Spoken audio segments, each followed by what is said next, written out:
Estamos retornando da nossa segunda parte da segunda aula de autoridade espiritual, falando sobre segredos e mistérios do reino. E o segredo que nós estamos falando é o segredo da cobertura, o segredo do manto. Estamos falando sobre Samuel e Saul. Samuel chega e Saul fala que poupou melhor para sacrificar. E ali então Samuel começa a dar algumas lições e fala, olha, é melhor obedecer do que sacrificar. Se você tivesse feito o que Deus falou, seria muito melhor. E ali Samuel fica indignado e vai embora, e Saul segura ele pela capa e fica insistindo, aparece comigo diante do povo, aparece comigo diante da nação, para que eu adore ao Senhor. Ele não tinha propósito de adorar, mas o fato de ele segurar ali o manto, ele rasgou o manto do profeta, e a hora que ele rasgou o manto do profeta, o profeta Samuel disse, rasgado hoje foi o teu reino. Ele aproveita de uma situação natural, física, para poder ensinar um princípio espiritual. Manto é cobertura, manto é proteção. Mas uma lição que eu quero extrair e nos comentarmos hoje aqui nessa aula é: manto representa respaldo. Quando você está debaixo de uma cobertura, debaixo de um manto, você está respaldado. Ter o manto de alguém, a cobertura de alguém, um pai espiritual, isso significa que você está respaldado.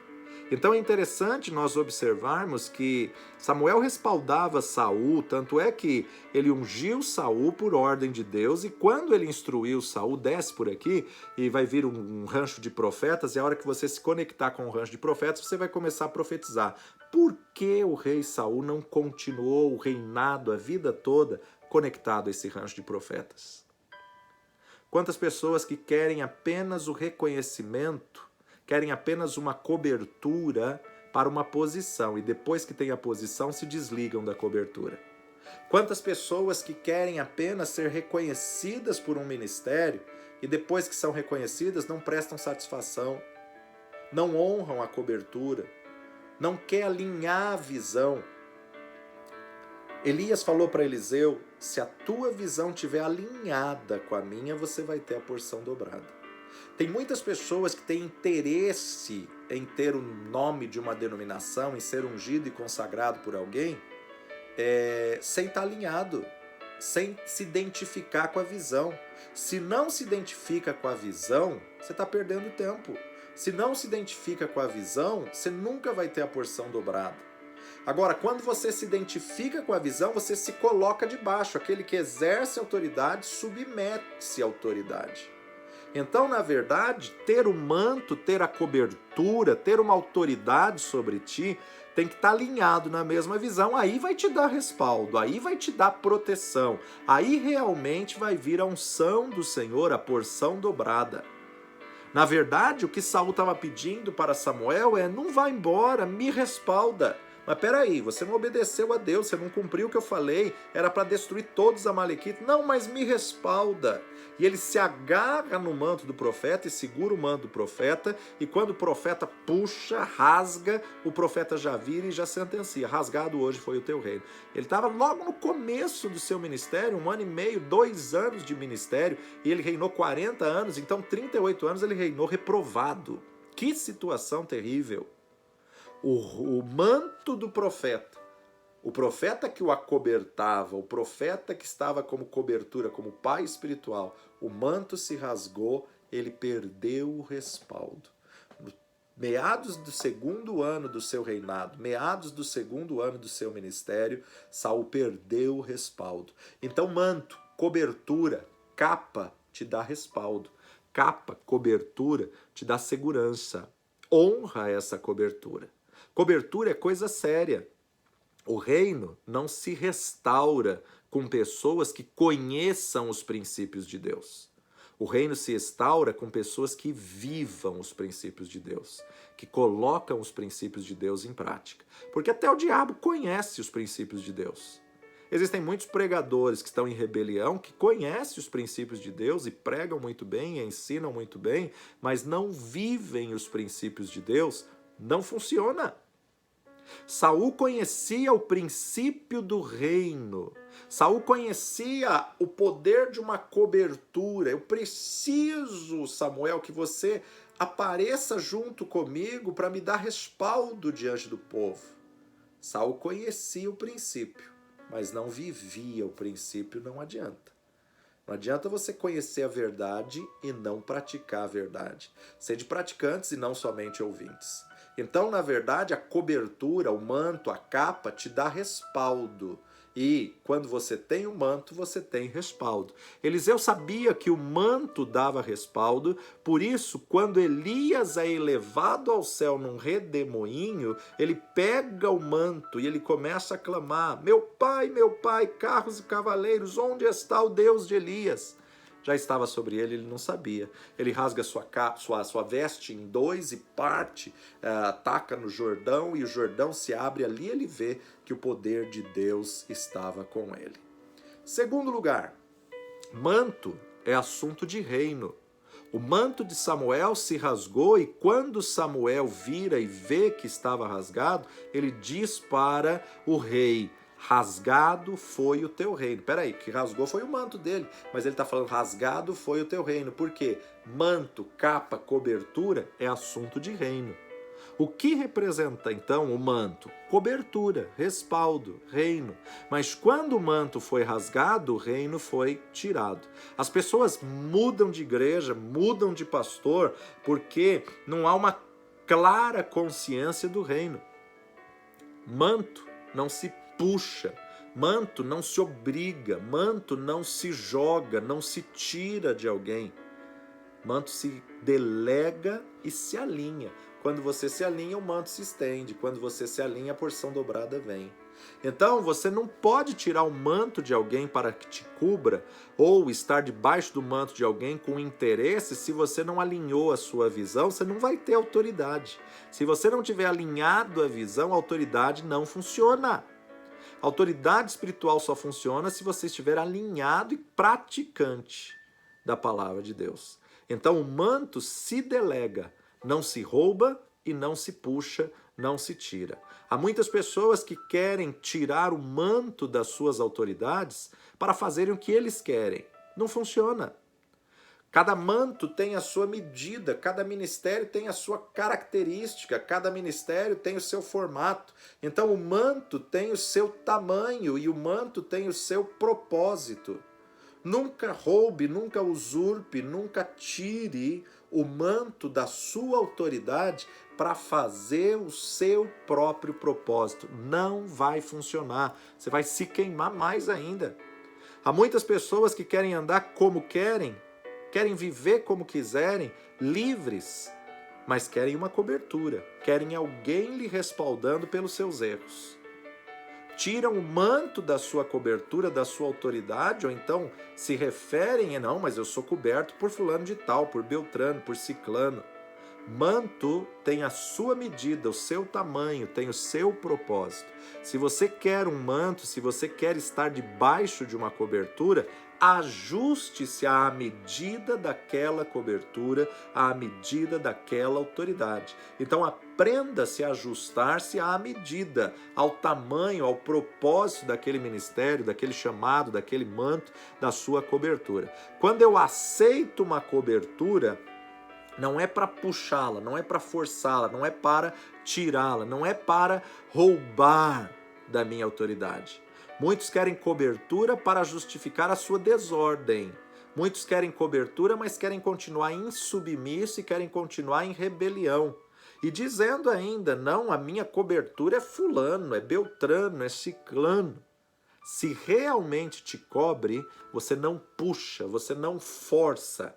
A tua cobertura é você que tem que se apegar e se alinhar. Este é o seu propósito, ou seja, estar na mesma visão, alinhado. Eu aceito a mesma revelação da minha autoridade, daquele que me reconheceu o ministério. Eu aceito a mesma visão de ensino, de missões, doutrinária. Então, na verdade, isso é se adequar ao tamanho da cobertura, isto é, o tamanho do manto, o tamanho da sua cobertura. Vai para lá. que eu vou contigo. Aceitar o manto é se submeter como um filho espiritual a um pai espiritual. Olha, por exemplo, que tremendo Noemi e Ruth. Elas entendiam o que era princípios do reino, né? Ruth, ela vai e ela diz para Noemi, Noemi, o teu Deus será o meu Deus, o teu povo será o meu povo, a tua terra será a minha terra, a tua medida será a minha medida, o teu tamanho será o meu tamanho, o teu propósito será o meu propósito. Noemi, eu quero caminhar debaixo do teu manto, eu vou te seguir e lá você vai me ensinar o que eu devo fazer. Ruth não sabia da lei do levirato, Ruth não sabia da lei de que o que caísse da colheita era direito da viúva e era o direito da estrangeira. Mas ela foi e ela aprendeu todas essas coisas, ela aprendeu princípios do reino, ela aprendeu princípios do manto, princípios espirituais, e ela obedeceu todas as instruções de Noemi. Noemi disse, olha, Ruth, esse Boaz é família nossa e tem uma lei do levirato aqui, você vai esperar o dia certo, a forma certa, e você vai se deitar aos pés desse homem e pedir que ele estenda o manto sobre você, pedir que ele estenda sua cobertura sobre você, pedir que ele estenda sua capa sobre você. Ela mal sabia, ela não foi para Belém na expectativa de se casar, constituir família e ter filhos e entrar para a linhagem de Davi do Messias, mas porque ela se submeteu a uma cobertura, a uma liderança, porque ela se alinhou com Noemi, ela desfrutou do benefício, desfrutou da bênção. Então eu não posso querer ter cobertura para os meus privilégios, para meu sonho, minha vontade, meu projeto. Quando eu entro debaixo de uma cobertura é para cumprir e alinhar o projeto dessa cobertura. Essa cobertura eu tenho que aceitar esses propósitos. Então manto não se puxa, não se rouba, não força para os seus próprios interesses. Manto não pode puxar se não rasga. E se rasgar, rasgado foi o teu reino. Agora, manto é cobertura, o terceiro ponto. O que significa dizer isso? Saul disse, eu te rogo que me honres diante dos anciãos e diante do teu povo. Cobertura é honra. Saul sabia dos princípios do reino, mas não cumpria os princípios do reino. Seu coração não era perfeito diante de Deus. Cobertura é ter honra. Sempre que você tem cobertura, você tem honra. Cobertura é honra. Ele usou mal a cobertura que ele tinha. Gente, imagina ser coberto pelo grande profeta Samuel, um homem irrepreensível no seu chamado e ministério. Sempre que você tem cobertura, você tem honra. Saul usou mal a sua cobertura. Ele queria cobertura, mas para ser honrado diante dos homens. Acompanha-me, Samuel, acompanha-me, vai lá, porque senão o que o povo vai dizer? Reputação é o que os outros dizem acerca de você. Caráter é o que você é. Então, cuidado. Não fique tão preocupado com a tua reputação. Se preocupe com o teu caráter, que a reputação vai ser consequência. Aí, então, a gente observa que cobertura não é para se justificar diante das pessoas. O que Saul queria era sair bem na fita, se justificar diante do povo, diante da nação, diante dos anciãos. Cobertura é por identificação e alinhamento de visão, de propósito, de destino. Saul não se humilhou diante de Deus, não se arrependeu. E ele disse a Samuel, cobre-me para que as pessoas me aceitem. Por isso que Paulo vai nos dizer, a ninguém imponhas as mãos precipitadamente. Ou seja, não estenda o teu manto, a tua capa com ligeireza. Espera o tempo certo, vê se está alinhado, vê se tem a mesma visão, se está no mesmo propósito. Anda junto, caminha junto, ora junto. O reino de Deus tem princípios de autoridade que são irrevogáveis. Uma coisa é ter mantos e outra coisa é você estar debaixo do manto. Josué tinha um pai espiritual, Moisés. por isso que teve um ministério sem igual, excelente. Eliseu teve um pai espiritual, Elias, por isso que teve a porção dobrada. Timóteo teve um pai espiritual, Paulo. Paulo teve um pai espiritual, Barnabé. A importância de nós observarmos aí os princípios espirituais do manto, da autoridade que vem quando você está debaixo do manto correto. A glória na restauração. Deus está restaurando o manto apostólico, Deus está restaurando o manto profético, Deus está restaurando paternidade sobre os 5 ministérios, paternidade para apóstolos, para profetas, para evangelistas, pastores e mestres. Deus está restaurando paternidade para os ministros. O Senhor quer restaurar através de uma voz profética. Uma geração estava morta, uma geração estava sem paternidade. Deus envia Elias para a casa da viúva e o filho dela morre. Peraí, ela já era viúva, o garoto não tinha pai. Agora essa mulher viúva perde o filho, uma geração estava morta. Elias teve que pegar aquela criança, subir até o quarto alto, até o local de oração, quarto de guerra dele, colocar ali na cama e clamar diante do Deus Todo-Poderoso e ressuscitar uma geração que estava morta. Uma geração que não tinha mais vida. Elias tem que reconhecer. Você está aí nessa caverna, Elias, pedindo a morte? Não, você precisa treinar um sucessor, você precisa criar um filho espiritual, você precisa discipular alguém, você precisa reconhecer Eliseu, a profeta, em teu lugar. Nenhum ministério está completo se ele não tiver um sucessor. Nenhum ministério é de sucesso se ele não tiver sucessores. Elias tinha que reconhecer uma geração, paternizar uma geração. E nós precisamos clamar que o Senhor levante na nossa geração uma geração de pais espirituais. Uma geração que não venha apontar o erro, mas que venha corrigir. Uma geração que, na verdade, ame e que queira que os filhos vão além do que eles alcançaram. Uma geração que não tem inveja, ciúmes de quem se destaca mais que ele, mas que estenda sua cobertura sobre ele. É tempo de restaurarmos. O ministério de Elias é esse: converter o coração dos pais aos filhos e o coração dos filhos aos pais. Deus está levantando a igreja brasileira como casa de restauração para ministros, para pastores, para profetas. O Senhor vai restaurar a voz profética e vai trazer muitas pessoas para enviar às nações. Evangelho de Marcos, capítulo 6. Marcos 6, versículo 56. Vamos ver aí alguns mistérios da autoridade espiritual em cada manto. Marcos 6, 56. E onde quer que entrava, ou em cidade, ou em aldeias, ou no campo, apresentavam os enfermos nas praças e rogavam-lhe que os deixasse tocar, ao menos, na orla de suas vestes. E todos os que tocavam saravam. Que coisa tremenda! O manto traz cura. O manto traz cura. Os mantos que curam. O manto do mestre traz cura. Há pessoas enfermas que, quando se colocam debaixo de um manto do Pai, receberão a cura.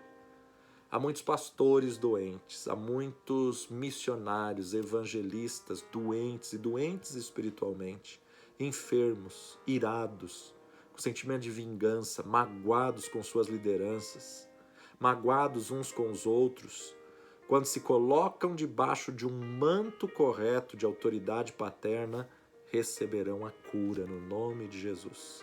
Onde há paternidade, há cura. Essa geração necessita de um resgate de paternidade. Não podemos ter uma liderança de chefes, de diretores, porque o chefe pensa em resultados, pensa em números. Mas os pais pensam em vidas, em filhos. As nossas cidades necessitam de pais espirituais que tragam cura a essa geração. As cidades não necessitam de chefes. Os conselhos de pastores não precisam de chefes, de diretores. Por isso que estão sempre brigados, disputando. Quantos membros tem na tua igreja? Quantos membros tem na minha? Quando há unidade, quando há paternidade, há cura. Onde existem pais espirituais, as vidas são curadas. Uma coisa é você ter o manto, outra coisa é você estar debaixo do manto. Israel não tinha o manto. Israel tinha um pai. E ele tinha que se colocar debaixo do manto do pai. Eliseu não tinha manto. Eliseu tinha um pai espiritual. E ele se colocou debaixo do pai espiritual. O que você quer? Eu quero o dobro do que há em ti na minha vida. O que define o manto é o coração paternal. Samuel era pai. Moisés era pai. Elias era pai. E Jesus era a revelação do pai. Uma coisa é você funcionar com o manto, e outra coisa é você estar debaixo do manto. Quando você está debaixo do manto do Pai, a mesma unção que o Pai tem virá sobre você. A mesma unção da sua cobertura vem sobre a tua vida. Porque paternidade sara. Paternidade resgata, respalda o corpo de Cristo. O corpo de Cristo vai se curar debaixo de um manto correto de paternidade. O que o Senhor está querendo fazer nos dias de hoje é paternizar uma geração órfã, uma geração que se sente sem pais. Pessoas que têm um sentimento de pai, coração de pai. Elias, a Bíblia não traz a sua linhagem, a sua paternidade, o ministério dos seus pais, não traz nada. Mas mesmo assim, ele foi inovador, ele foi pioneiro na sua visão e ele foi pai para Eliseu. E Eliseu pôde viver a porção dobrada. Geração Eliseu já é uma geração que a Bíblia traz, seu pai, a sua linhagem, a sua história. Então é interessante que levavam as pessoas para as praças e todos que ao menos tocavam na orla. Orla é o alinhavo aonde detém a unção. Sabe quando a dona de casa lava roupa e pendura no varal? Ela pendurada no varal, ela escorre para a barrinha, ela escorre para o alinhavo, ela escorre para a orla. A última parte a se secar é a orla. Por isso que o salmista declara: quão bom e quão suave é que os irmãos vivam em união, é como óleo precioso que desce sobre a cabeça, da cabeça à barba, da barba até a orla. Aquela mulher do fluxo de sangue, ela conhecia princípios do reino. Ela não quis tocar em qualquer lugar, não. Ela quis tocar na orla do manto, porque ela sabia que na orla detinha a maior quantidade de unção. Porque ela sabia que quem toca na orla toca com respeito. Tocar em outras partes da roupa, da veste, poderia ser desonroso ou desrespeitoso. Mas tocar na orla, ela está dizendo: eu quero que este homem tenha. Tocar na orla, ela está dizendo: esse homem pode me curar. Basta um toque na sua orla e eu serei curada. E aqui Marcos 6,56, todos que tocavam na orla de suas vestes eram curados. Que coisa tremenda! Não foi só aquela mulher do fluxo de sangue que foi curada dessa forma de milagre. Foram muitas pessoas que a palavra de João vai nos dizer, né? Há muitas outras coisas que aconteceram que cuido ainda que nem os livros da terra conteriam se fôssemos contar todas. Deus está levantando pais, não só para uma denominação, não só para uma congregação, mas para uma geração. A geração Eliseu precisa ser despertada, precisa ser ativada.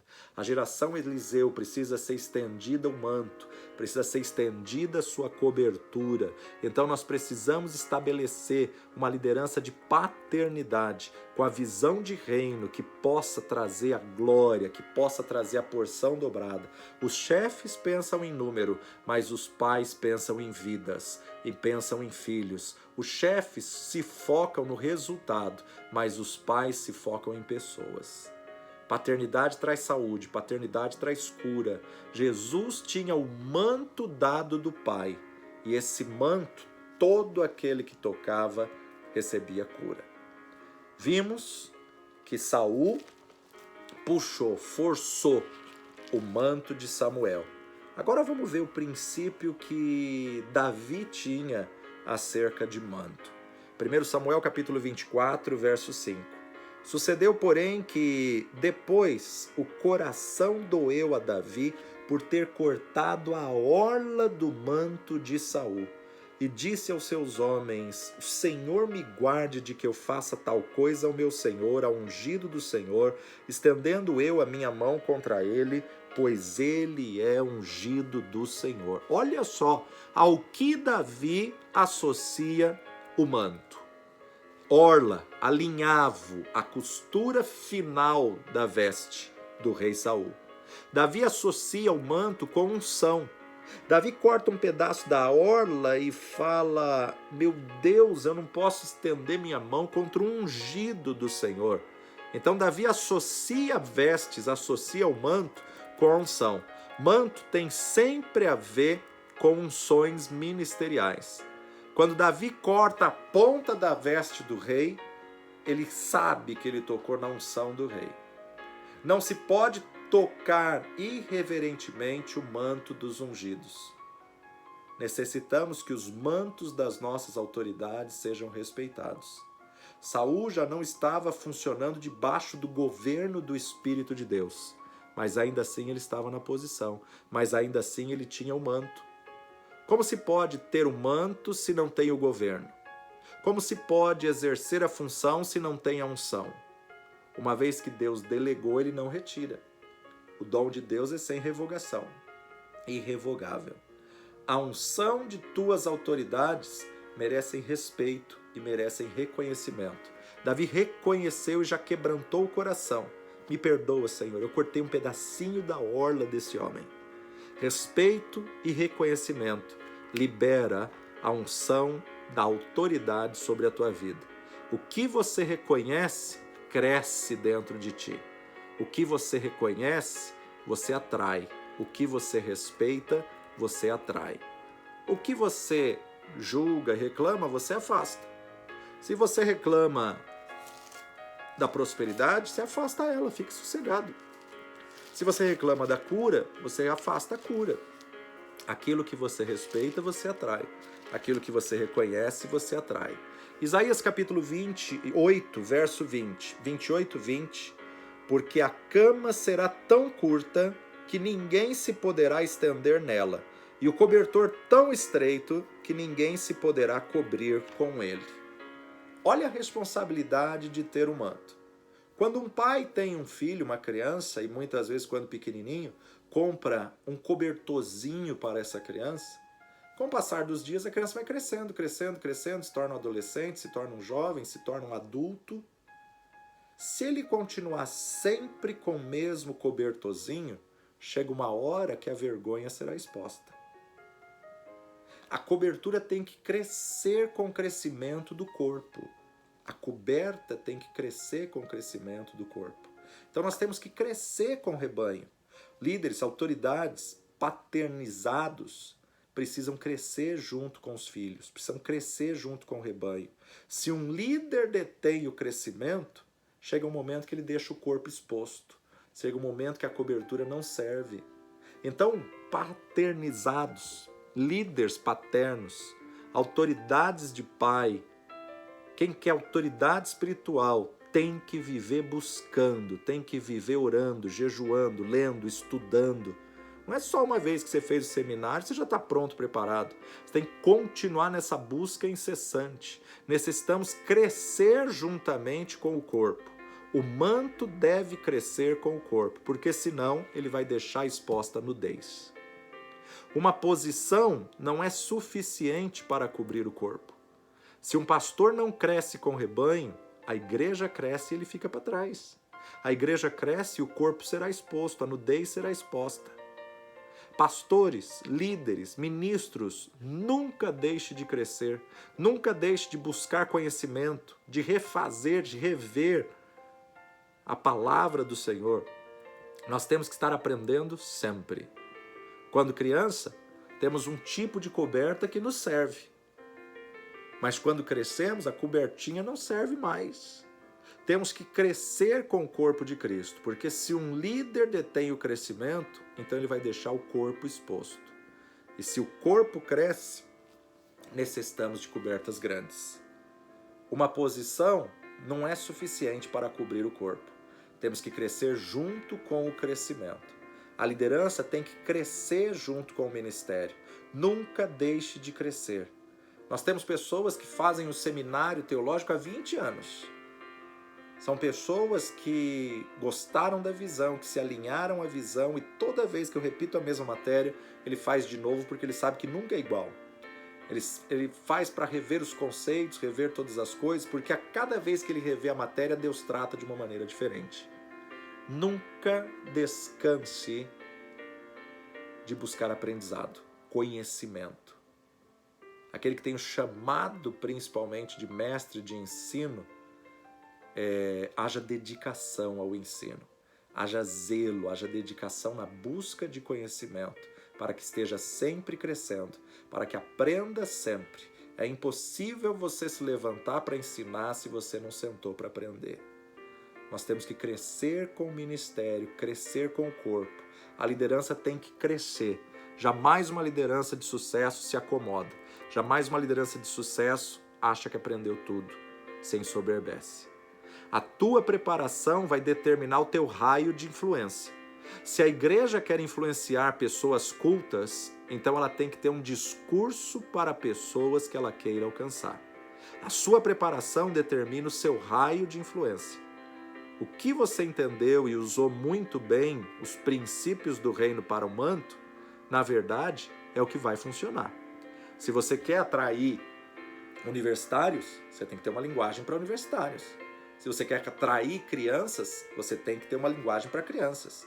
Se você quer atrair casais, você tem que ter uma linguagem para casais. Se você quer atrair empresários, você tem que ter uma linguagem para empresários.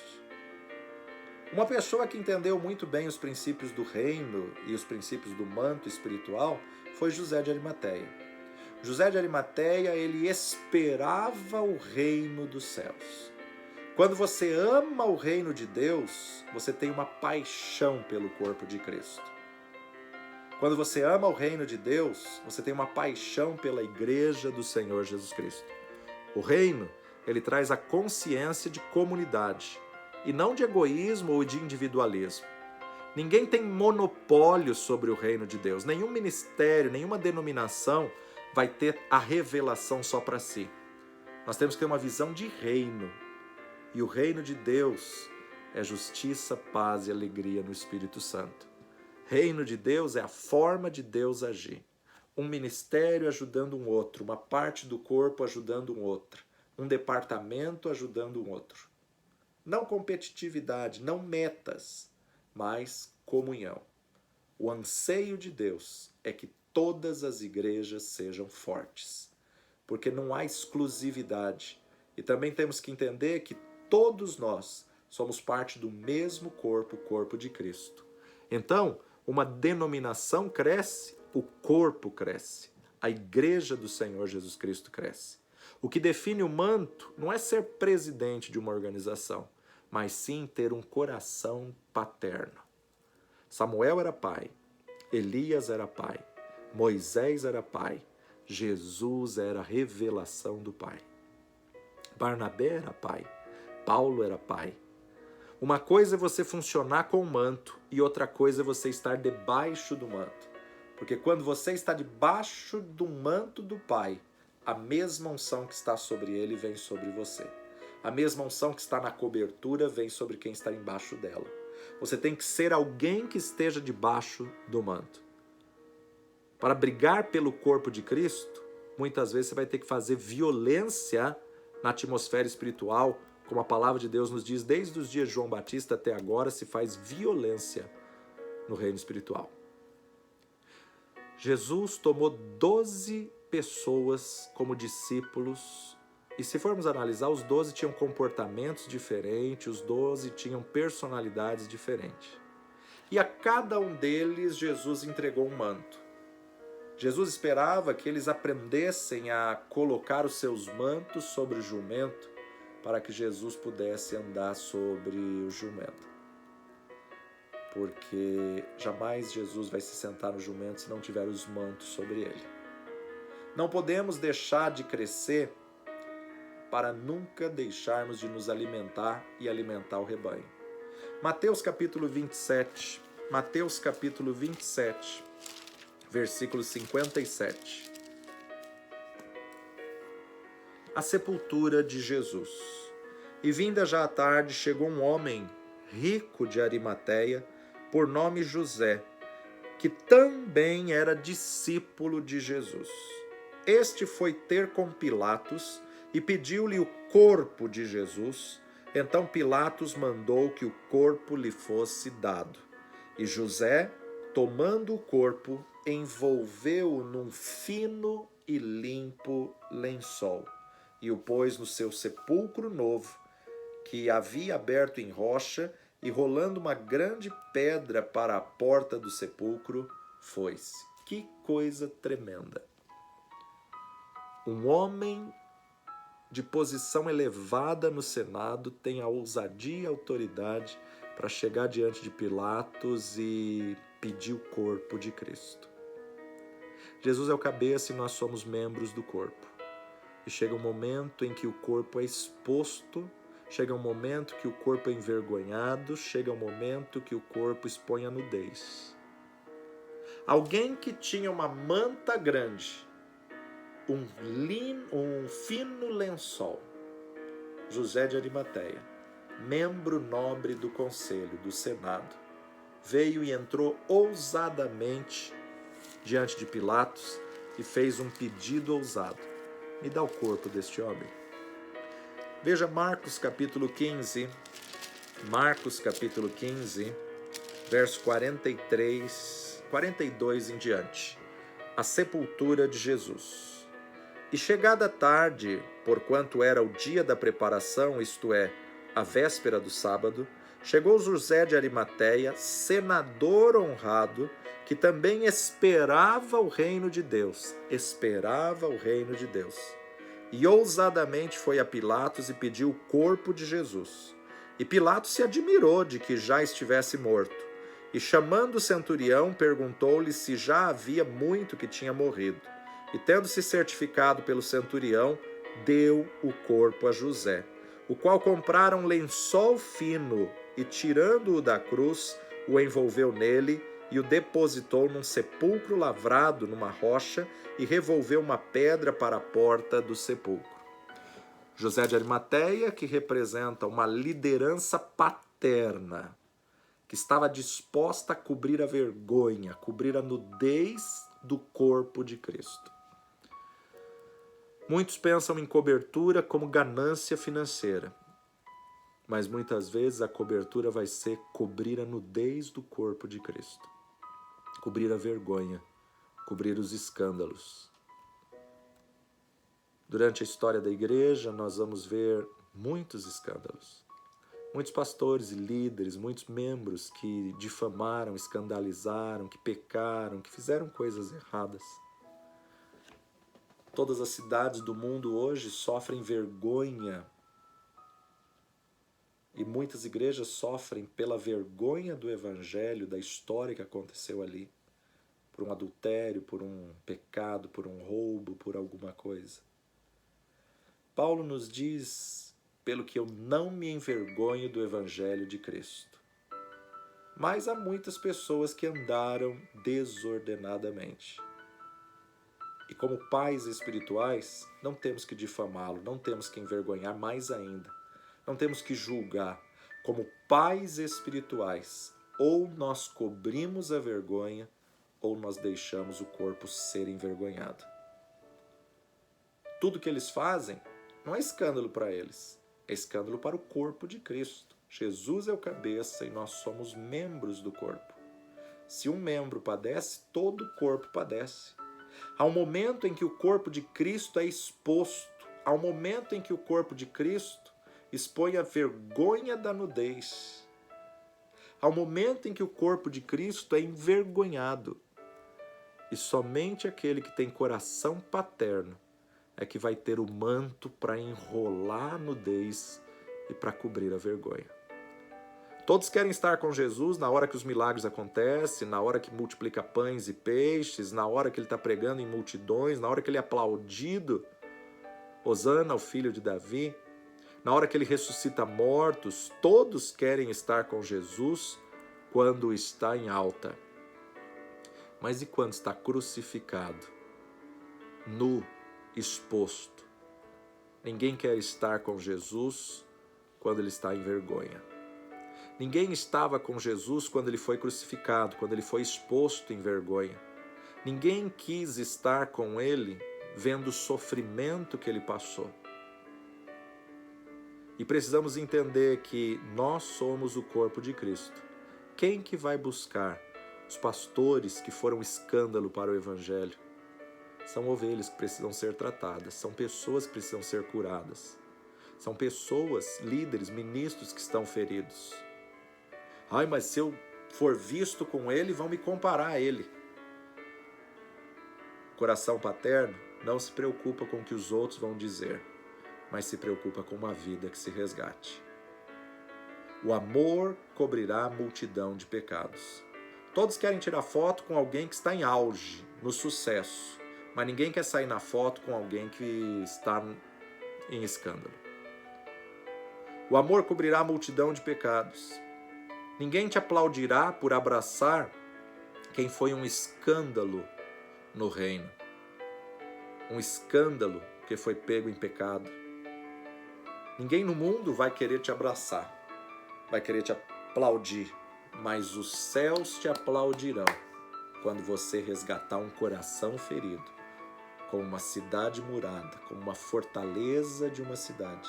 Quando você resgatar um líder que estava caído, os céus te aplaudirão quando ele for resgatado e quando a igreja, corpo de Cristo, for restaurado. Isso não é ser conivente com o pecado, mas isso é abraçar, resgatar e ministrar o perdão de Deus, o amor de Cristo, a restauração do Senhor, a glória da última casa, muito maior do que a da primeira. Qualquer que está com Jesus vai viver a glória da ressurreição. E quando ele ressuscita mortos, é maravilhoso. Mas quando ele entra na casa do cobrador de impostos, quando ele atende a prostituta, as pessoas o julgam, mas ele não se importa com esse juízo. Precisamos voltar aos princípios do Senhor e temos que ter características de um pai que cobre o corpo que está exposto em vergonha. Eu encerro com 3 características de um coração paterno de José de Arimateia. Primeira delas, ele era um homem rico. Lembra do bom samaritano? Também era rico.